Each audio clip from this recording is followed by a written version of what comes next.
Welcome to the Slop Temple. We pray this video helps. You start inside the garage, open the Bot Clash menu, and pick the bot you will modify. Once done, tap the mount slot to reveal equipped and available mounts. This is where you control attachments and stats. You should verify that your new mount meets the bot's level and compatibility rules, because trying to equip an incompatible mount will fail.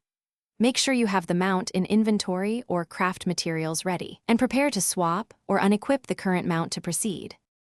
You now pick the replacement mount and inspect its stats. Tap to preview how it changes speed, handling, and special bonuses.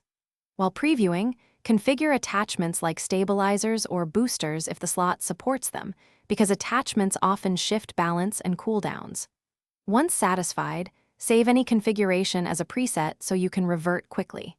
You should compare DPS and mobility trade-offs, and only equip when the preset matches your playstyle or mission requirements. You finish by tapping Equip and confirming any resource costs or cooldown notices.